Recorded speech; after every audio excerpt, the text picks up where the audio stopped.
Red టీవీలో మీ వ్యాపార ప్రకటనల కోసం ఈ నంబర్ ని సంప్రదించండి 6281747728. ప్రస్తుతం మనతో పాటు జై Bharat national party spokes person మనతో పాటు ఉన్నారు గీతా నాయుడు గారు. ఆవిడతో మాట్లాడదాం. నమస్తే మేడం. నమస్కారం మేడం, ఎలా ఉన్నారు? బాగున్నానమ్మా, మీరు బాగున్నారా? బాగున్నాం మేడం. ఫస్ట్ ఆఫ్ ఆల్ మీకు కూడా జై భారత్. అంటే జనరల్గా మేము వింటూనే ఉన్నాం జై భారత్ అంటూ. అండ్ మేడం, ఇప్పుడు మీ జై భారత్ నేషనల్ పార్టీకి సంబంధించి జేడీ గారు ఆల్రెడీ అరెస్ట్ అయ్యారు, ఈ మధ్య చూసాము. అండ్ ఎన్నికల దగ్గరకు వస్తున్నాయి, మేనిఫెస్టో విడుదల చేశారని తెలిసింది. ఏమున్నాయి మేడం? అరెస్ట్ ఎందుకు అయ్యారంటే జగన్మోహన్ రెడ్డి గారు ఒకప్పుడు ఎఫ్ఐఆర్ ఫైల్ చేసి ఒక ఆఫీసర్గా ఆయన అరెస్ట్ చేయడం జరిగింది, జేడీ లక్ష్మణ్ గారు. ఆయన ఇప్పుడు ఆయనకి ఎలా ఛాన్స్ వస్తుందా, ఈయన కొంచెమైనా జైల్లో పెట్టాలి, సెల్లో వేయాలి అనేది ఒక చిన్న కోరిక ఆయనకి. ఆ కోరిక మనం తీర్చేసుకున్నారు జగన్మోహన్ రెడ్డి గారు. అదొక శాడిజం అనుకోవాలి, ఒక సైకోయిజం అనుకోవాలి మనం రెండు రకాలుగా ఆలోచిస్తే కనుక. ఇంకోటి ఏంటంటే ఆయన ఏమి నేరం చేయడానికి నేరం చేసింది ఏమీ లేదు. ఆయన ఏంటంటే ఆ రోజు పబ్లిక్ మెమోరాండం ఇవ్వడానికి వెళ్ళారమ్మా, పబ్లిక్ తరఫున ఒక పార్టీ ప్రెసిడెంట్గా వెళ్తే అసలు ఒక సీఎంగా ఎవరైనా వచ్చి కలవచ్చు ఆయన్ని.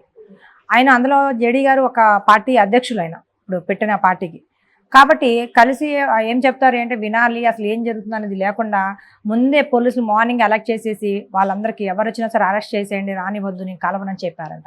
అంటే జేడీ గారికి అక్కడ జగన్మోహన్ రెడ్డి గారు భయపడ్డారని కొట్టచ్చగా కనిపిస్తుంది, కల్లారా కంటికి అన్నట్టుగా చక్కగా కనిపిస్తుంది. అది చిన్న పిల్లలు అడిగినా చెప్తారు, దాంట్లో ఏమి డౌట్ లేదు.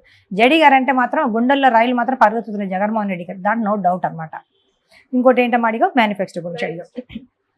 మా పార్టీ పుట్టింది ప్రజల నుంచి పుట్టిందమ్మా. మేము స్వార్థం కోసం కానీ, మేము డబ్బు సంపాదించాలని కానివ్వండి, లేదా ప్రజలు మోసం చేయాలని కానివ్వండి, లేదా ఉచితాలు ఇస్తామని కానివ్వండి, ఏమి అలాంటివి మేము చేయలా. అలాంటి ఆలోచనలు కూడా లేవు మాకు, మా అధ్యక్షుల వారికి, మా పార్టీల వాళ్ళకి. ప్రజల కోసం పెట్టిన పార్టీ, ప్రజాస్వామ్యం దేశంలో కాబట్టి. అందులో ఆంధ్ర రాష్ట్రం చాలా అప్పులతో కూరుకుపోయింది, చాలా లాస్ అయిపోయింది. ఉద్యోగ పరంగా కానివ్వండి, రైతుల పరంగా కానివ్వండి, వ్యవసాయంగా అన్ని రకాలుగా కుంటుపడింది. ఇంకా పైగా అప్పులు ఇంకా మన మీద పడుతుంది, పబ్లికే కట్టుకోవాలి ట్యాక్స్ రూపంగా. అది ఎవరు అర్థం చేసుకోవట్లేదు. కాబట్టి ఇక ఆలోచించి తప్పదు అన్నట్టుగా ఈయన పార్టీ పెట్టడం జరిగింది అనమాట. పార్టీ ఎందుకు పెట్టారంటే దానికోసం పెట్టారు, ప్రజల కోసము. అది ఫస్ట్ మేము వచ్చింది ఏంటంటే ప్రత్యేక హోదా కోసం ఫస్ట్ నిందా నుంచి పెట్టాము. దేనికంటే ప్రత్యేక హోదా పవన్ కళ్యాణ్ గారు కానివ్వండి, లేదా జగన్మోహన్ రెడ్డి గారు కానివ్వండి, లేదంటే చంద్రబాబు నాయుడు గారు కానివ్వండి, వాళ్ళ స్వార్థ రాజకీయాల కోసమే ఆలోచించుకుంటున్నారు. కానీ ఇప్పుడు ఎలక్షన్స్ కూడా వస్తున్నాయి.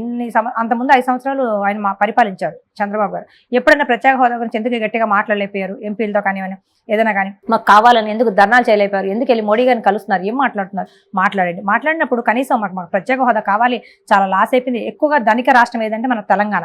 2 రాష్ట్రాలు విడిపోయినప్పుడు డబ్బు కూడా పంచాల్సింది. రాష్ట్రాలు విడిపోయినప్పుడు బాధలన్నీ కష్టాలు అంతా ఆంధ్ర ప్రజలకు ఇచ్చేస్తే తప్పు కదా అది. అప్పుడు సోనియా గాంధీ గారు చాలా తప్పు చేశారు. అదేదో కేక్ కట్ చేసినట్టుగా 2 మొక్కలు చేసేసి అదే సొంత ఆస్తి అయినట్టుగా రాహుల్ గాంధీ, ప్రియాంక గాంధీ ఇచ్చేసినట్టుగా ఇచ్చేసింది. ఈ విషయంలో చాలా మోసం చేసింది సోనియా గాంధీ. అది కూడా ప్రజలు అర్థం చేసుకోవాలి, చాలా తప్పం అది.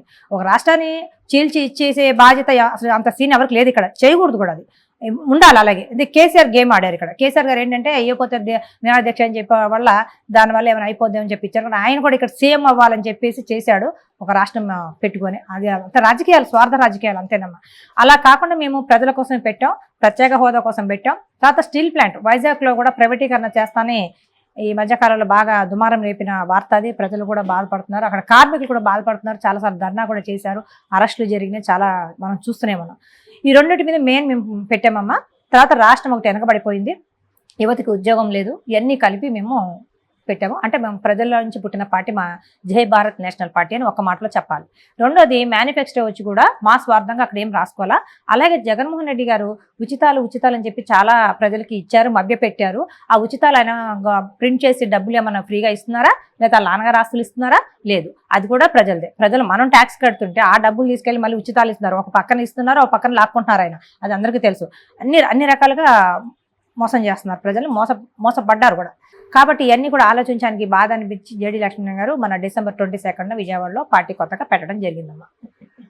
అండ్ జేడీ గారు ఇప్పుడు ఢిల్లీ వెళ్ళి, అంటే మొన్న రీసెంట్గా వినిపించిన వార్త ఏంటంటే ఢిల్లీ వెళ్ళి ఇటు జగన్మోహన్ రెడ్డికి అటు చంద్రబాబు నాయుడు గారికి ఇద్దరికి ఒక ఉచ్చు బిగిస్తున్నారు. అంటే పాత కేసులు తీస్తున్నారు, ఖచ్చితంగా అరెస్ట్ చేపిస్తాము అన్న దాంట్లో వచ్చింది వార్త. నిజమంటారా? లేదు, నేను 100% నేను ఒక మహిళగా, ఒక పార్టీ ప్రతినిధిగా నేను ఖండిస్తున్నానమ్మా. సెకండ్ పాయింట్ వచ్చి ఆయన వెళ్ళి ఎవరికో ఉచ్చు బిగించాల్సిన అవసరం లేదు. ఆయన ప్రజెంట్ ఆఫీసర్ కాదు, డిపార్ట్మెంట్లో లేరు. ఆయన ఎప్పుడో డిపార్ట్మెంట్ నుంచి రిజైన్ చేసుకొని బయటకు వచ్చేసారు. ప్రశాంతంగా పార్టీ పెట్టుకున్నారు. ఆయన పార్టీ సేవలోనే నిమగ్నమై డైలీ ఒక్కొక్క జిల్లాలో అందరితో ప్రజలతో కలుసుకోవటం, మాట్లాడటం, ప్రజల సమస్యలు తెలుసుకోవటంలో బిజీగా ఉన్నాము. ఎలక్షన్స్ నెక్స్ట్ మంత్, మాకు టైం కూడా లేదు. కాబట్టి వాళ్ళకెళ్ళి ఉచ్చి బిగించాల్సిన అవసరం ఈయనకి లేదు. First point. సెకండ్ పాయింట్ వచ్చి లా అండ్ ఆర్డర్ చేతులు ఆయన తీసుకోరు. ఎందుకంటే లా అండ్ ఆర్డర్లో ఒక సిన్సియర్ పోలీస్ ఆఫీసర్గా వర్క్ చేశారు. ప్రపంచానికి తెలిసిన వ్యక్తి ఆయన, మన ఇద్దరికే కాకుండా. కాబట్టి ఆయన అలా చేయరు. లా అండ్ ఆర్డర్ చేతిలో తీసుకోరు. అలా ఒకరికి ఉచ్చి బిగించాలనే ఉద్దేశం లేదు, అలా చేయరు. దీన్ని 100% నేను తీవ్రంగా ఖండిస్తున్నాను. ఎవరో ఏదో ఈయన్ని ఏ రకంగా తప్పుదావ పట్టించాలి, ఎలాగే నేను మీద బురద చల్లాలి, ఏదో రకంగా రాళ్ళు కొట్టాలి, అంటే మైనస్ చేయాలి, పార్టీకి మంచిగా వెళ్తుంది మా పార్టీ ప్రజల్లోకి, ఏ రకంగా మైనస్ చేయాలని ఆలోచించి దుర్మార్గులు చేసిన చర్యగా నేను భావిస్తున్నానమ్మా, తప్పకుండా. అండ్ ఇప్పుడు మనం ఏపీ పాలిటిక్స్ గురించి మాట్లాడుకుంటే చాలా మార్పులు జరిగినాయి, మనం చూస్తూనే ఉన్నాం. అండ్ ఇప్పుడు బీజేపీతో పొత్తు కోసం మొన్నటి వరకు వెళ్ళారు. ఇప్పుడు బీజేపీ పొత్తుకు అంగీకరించింది. కానీ మధ్యలో ఏంటంటే 2014లో 19లో బాగా తిట్టారు బీజేపీని, కానీ బీజేపీకి ప్రతినిధి మోడీ గారిని, ఎవరు చంద్రబాబు నాయుడు గారు.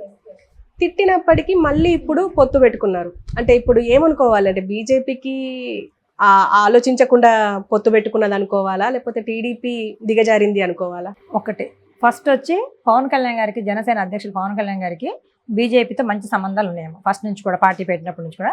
ఎందుకంటే మంచి నిజాయితీపరుడు ఆయన మాత్రం, అది మాత్రం డౌట్ లేదు. ఆయన అంటే చాలా గౌరవం. అమిత్ షా గారికి కానివ్వండి, నడ్డా గారికి కానివ్వండి, మన ప్రధానమంత్రి మోడీ గారికి కానీ చాలా అభిమానం. అలాగే పవన్ కళ్యాణ్ గారికి కూడా వాళ్ళంటే చాలా గౌరవం, మంచి సంబంధాలు ఉన్నాయి. దాన్ని బట్టి ఈయన ఆల్రెడీ ఇక్కడ టీడీపీతో పొత్తు పెట్టుకున్నారు కాబట్టి లోకల్గా తెలంగాణ, ఆంధ్ర స్టేట్లో, ఇక అక్కడ అది కూడా తీసుకుందామని ఈయన కథ నడిపించారు. మాట్లాడటం అంతా చేయటం. తర్వాత వీళ్ళు పవన్ కళ్యాణ్ గారు, చంద్రబాబు గారు కూడా ఢిల్లీ వెళ్ళటం, అక్కడ 2 రోజులు అక్కడే కూర్చొని నడ్డా గారిని, అమిత్ షా గారిని కలవటం అని. ఎన్ని సీట్లు ఇంకా అది క్లారిటీ రాలేదమ్మా, అది మనం మాట్లాడకూడదు, సీట్ల నెంబర్ చెప్పకూడదు, ఇంకా తెలియలా, మనం తప్పు తీసుకెళ్ళకూడదు ప్రజల్లోకి, అది నేను అందుకే చెప్పట్లేదు. కానీ కన్ఫర్మ్ అయింది పొత్తు. ఇది పాయింట్ 2. ఒకటి వచ్చి ఏంటంటే ఇక్కడ మనం తెలుసుకోవాల్సింది, పురంధేశ్వరి గారికి మీ అందరికి తెలిసిన వ్యక్తి. ఆమె ఎవరు కదా, స్వయాన మన చంద్రబాబు గారికి మరదలు, చంద్రబాబు గారు బావగారు అవుతారు ఆవిడకి, అక్క చెల్లెలు సొంత. చంద్రబాబు మన ఆయన పెద్ద ఎన్టీ రామారావు గారు కూతురు ఆవిడ, అందరికీ తెలిసిన విషయమే. ఆవిడ ఒకప్పుడు కాంగ్రెస్లో ఉన్నారు. వాళ్ళ నాన్నగారు టీడీపీలో ఉంటే పడక, ఇలా బావగారితో చనిపోయాక పాప వాళ్ళ నాన్నగారు బావగారితో పడక కాంగ్రెస్కి వెళ్ళిపోయారు. కాంగ్రెస్ నుంచి అక్కడ మరి ఏమైందో మనకు తెలియదు, కానీ అక్కడి నుంచి మళ్ళీ బీజేపీకి వచ్చేసారు. వచ్చినా కూడా మంచి పొజిషన్లు ఇస్తున్నారు ఆవిడకి, మంచిగానే ఉన్నారు, బాగానే మాట్లాడతారు, నో ప్రాబ్లమ్. తర్వాత ఆవిడ చాలా పొలిటికల్గా చాలా గేమ్స్ మంచిగా ప్లే చేస్తారు, చాలా దిట్ట ఆవిడ. ఎందుకంటే ఎక్స్పీరియన్స్ ఒకటి, వాళ్ళ నాన్నగారు కూడా పొలిటికల్గా ఉన్నారు కదా, ఎన్టీ రామారావు గారు, అది కూడా కొంచెం వచ్చి ఉంటుంది ఆవిడకి ఐడియా. ఏంటంటే బావగారు కదా ఎంతైనా మనం పొత్తు పెట్టుకుంటే బాగుంటుంది అనే ఆలోచనలో కూడా ఆవిడ కూడా ఉంటుంది. ఆవిడ కూడా రికమెండేషన్ చేశారు అనేది కూడా నాకు కొంచెం తెలిసింది, వేరే వాళ్ళు చెప్పడం వల్ల. కొంచెం నేను కూడా వార్తలు చూడటం, ఈ మాటలు ఇవన్నీ చూస్తుంటే నాకు కూడా అర్థమైంది, అనలైజ్ చేయగలిగా. ఎందుకంటే అంతేనా బావగారు కదమ్మా, మాట్లాడుకుపోయినా బయటికి పబ్లిక్ మాట్లాడుకుంటలేదని శత్రువులుగా ఉంటారు, కానీ లోపల వచ్చేసరికి ఉంటుంది ఇలా పొత్తుగా వెళ్తే బాగుంటుందని. అది సెకండ్ పాయింట్ అనమాట. దానివల్ల ముగ్గురు కలిసి పొత్తుగా వెళ్ళారు. కానీ ఇంకా ఎన్ని సీట్లు ఎక్కడెక్కడ అనేది ఇంకా క్లారిటీ రాలేదమ్మా. ఇంకా 2-3 రోజులు ఏమన్నా వస్తుందేమో చూడాలి. మోడీ గారిని చాలా దారుణంగా, అతి దారుణంగా, అనరాని మాటలతో చాలా దారుణంగా మాట్లాడారు చంద్రబాబు గారు. నేను ఒక మహిళగా, భారతదేశంలో పుట్టి పెరిగిన ఒక మహిళగా నేను మాత్రం దీన్ని 100% ఖండిస్తున్నా. అలాగే నేను ఒక అధికార పార్టీ ప్రతినిధిగా కూడా దీన్ని నేను ఖండిస్తున్నాను. ఎందుకంటే ఒక సీఎంగా కానివ్వండి, ఒక ఎమ్మెల్యేలు కానివ్వండి, ఒక ప్రెసిడెంట్ ఆఫ్ ఇండియా కానివ్వండి, రాష్ట్రపతికి, గవర్నర్ కానివ్వండి, ముఖ్యమంత్రి కానివ్వండి, ప్రధానమంత్రి కానీ ఎవరికైనా మనం గౌరవించి మాట్లాడాలి. అందులో దేశానికి అధినేత, దేశమే ఆయనకి కాలు వంచి దండం పెడుతుంది. చాలా దేశంలో మనం చూసాం, లండన్ వెళ్ళినా ఎక్కడికి వెళ్ళినా ఆయన మంచి ఇది చేస్తున్నారని చాలా అప్డేట్ చేస్తున్నారు, చాలా దూసుకెళ్తుంది కూడా భారతదేశం అన్ని విషయాల్లో కూడా. అది పక్కన పెడితే అంత పెద్ద ఆయన్ని కూడా ఈయనకు కూడా ఏజ్ ఉంది, ఈయన పెద్ద సీఎం చేశారు, ఈయన 42 years ఏదో ఇయర్స్ అనే ఎక్స్పీరియన్స్ అని చెప్తాడు. నాకు అసలు నచ్చని విషయం అది, నేను 100% ఖండిస్తున్నాను. అది ఎక్స్పీరియన్స్ అంటే దేంట్లో నాకు అర్థం కాల. అంటే స్వార్థ రాజకీయాల కోసం పొత్తులు పెట్టుకొని మనుషుల్ని వెన్నుపోటు పొడిచి, అలా మామయ్యని వెన్నుపోటు పొడిచే కదా ఆయన సీఎం అయ్యాడు. వెన్నుపోటు పొడిచి అంటే గేమ్ బాగా ఆడతాడు, పైకి కనిపించారు ఎవరు చంద్రబాబు గారు, చాలా దిట్ట ఆ విషయంలో. అవతలను తొక్కైనా సరే నేను సీటు కూర్చోవాలనుకుంటాడు ఆ రకంగా. అప్పుడు ఆయన తర్వాత ఆయన కొడుకుని తేవాలని చూస్తున్నారు. అయితే అది నోటుకు వచ్చిందనమాట. 2014 కూడా మాట్లాడారమ్మా, 2019 కూడా మాట్లాడారు, 14 and 19. అంతకుముందు 14 బిఫోర్ కూడా మాట్లాడారు. భార్యను వదిలేసిన వాళ్ళు దేశం ప్రజలకు ఏం చేస్తారు, ఏం న్యాయం చేస్తారు, తప్పది. పర్సనల్ విషయాలు ఎప్పుడు రాజకీయాలతో ముడి పెట్టద్దు.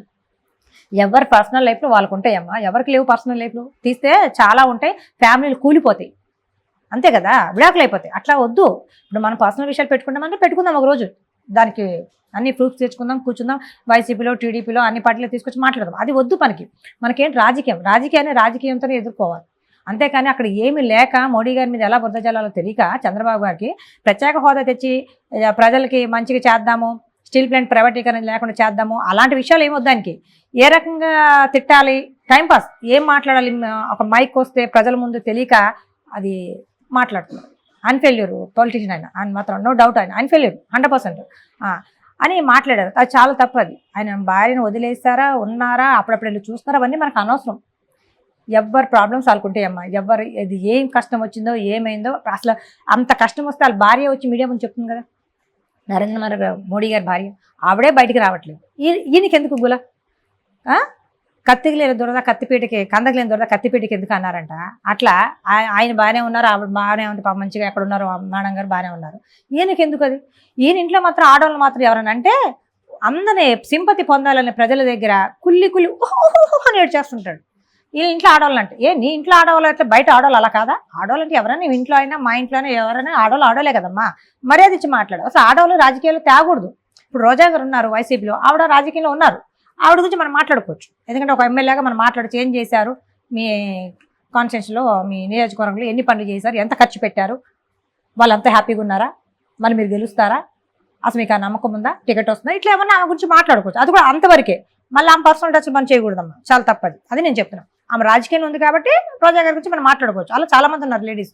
అంతేకాని ఆమెకి అసలు రాజకీయమే సంబంధం లేదు మోడీ గారి వాళ్ళ వైఫ్కి. అలాంటిది తీసుకొచ్చి చంద్రబాబు గారు ఇలా మాట్లాడటం చాలా దరిద్రం అన్నమాట. అంటే ఈ శవ రాజకీయాలు, పిచ్చి రాజకీయాలు అంటారు చూడమో, టైంపాస్ రాజకీయాలు బాగా చేస్తారు చంద్రబాబు గారు. మరి అలాంటి చంద్రబాబు గారితో పవన్ కళ్యాణ్ గారు పొత్తు పెట్టుకోవడం ఏంటో నాకైతే అర్థం కాల.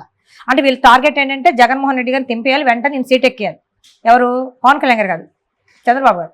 ఆయనకి ఎంతసేపు అదే అధికారం ఉంటే అధికారం అడ్డు పెట్టుకుని డబ్బు సంపాదించవచ్చమ్మా. అది అంటే నేను కదా చెప్పేది. మనం కొన్ని తరాలుగా చూస్తే అన్ని పార్టీల్లో కూడా ఇంతకుముందు ఇండిపెండెన్స్ వచ్చిన తర్వాత నుంచి కూడా గమనిస్తే అలాగే ఉన్నాయి రాజకీయాలు. దోచుకోవడం దాచుకోవడం. కొన్ని తరాల వాళ్ళు తినాలి. ఎంత తింటారమ్మా? చనిపోతే ఏం పట్టుకెళ్తారమ్మా వీళ్ళంతా? ఏమీ పట్టుకెళ్ళరు. బంగ్లాలు పట్టుకెళ్ళరు, కార్లు పట్టుకెళ్ళరు, బంగారం పట్టుకెళ్ళరు, ఫామ్ హౌస్లు పట్టుకెళ్ళరు, పొలాలు పట్టుకెళ్ళరు, వాళ్ళు బొంద పట్టుకెళ్ళరు. ఏం పట్టుకెళ్తారంటే ఉట్టి బాడీ, ఆత్మ మాత్రమే వెళ్తుంది. అది మంచిగా చెడా నువ్వు ఎలా ఉన్నావో దాన్ని బట్టి పైన కూడా శిక్షలు వేస్తాడు. ఇవన్నీ తెలిసి చేస్తున్నారో తెలియక చేస్తున్నారో నాకైతే తెలియదు. కానీ వీళ్ళందరికైతే తప్పకుండా దేవుడు సమక్షంలో మాత్రం పనిష్మెంట్ అయితే తీవ్రంగా అయితే ఉంటుందమ్మా. ఇది నేను చెప్తున్నా. ప్రజల డబ్బు ప్రజలకి నిజంగా నువ్వు 1 రూపాయి కూడా తినకుండా సిన్సియర్గా నువ్వు ఎప్పుడైతే ఖర్చు పెడతావో మాల్లో టీవీ ముఖం వచ్చి మేము మాట్లాడలేము. అసలు మాట్లాడాల్సిన అవసరం ఉండదు, మాకు టైం వేస్ట్. తర్వాత అసలు మా అధ్యక్షుల వారు కూడా పార్టీ పెట్టేవాళ్ళు కాదు. ఈ అన్నీ ఇలా జరుగుతున్నాయి కాబట్టి ఆయన బాధపడి ప్రజలకు మనం ఏదో ఒకటి చెయ్యాలి, రాష్ట్రాన్ని కాపాడాలి, ముందు తరాల చిన్నపిల్లల భవిష్యత్తు బంగారు భవిష్యత్తు అవ్వాలి అని ఆలోచనతోనే ఆయన పార్టీ పెట్టారు. చాలా దారుణంగా మాట్లాడారు చంద్రబాబు గారు. అది మాత్రం నాకు నచ్చలేదు. మరి అలాంటి బీజేపీ పార్టీ కూడా అది చూసే ఉంటుంది. మనం అన్నట్లకి తెలిసిందంటే చాలా మందికి షేర్ అయింది కూడా అది. మరి వాళ్ళు ఎలా పెట్టుకున్నారో నాకు అర్థం కాలేదు. బీజేపీ వాళ్ళు కూడా చంద్రబాబు గారితో వెళ్ళడం నాకు నచ్చలే. కానీ అక్కడ పురంధేశ్వరి గారు మరదలు గారు ఉన్నారు కాబట్టి ఆ రకంగా నరుకొస్తున్నారని నేను అనుకుంటున్నా. అలాగే ఈయన పవన్ కళ్యాణ్ గారితో ఎలాగో పొత్తు పెట్టినారు కాబట్టి ఈ రకంగా కూడా 2 రకాలుగా ట్రై చేస్తారు. అక్కడ సక్సెస్ అయ్యారు చంద్రబాబు గారు. Thank you madam, thank you very much.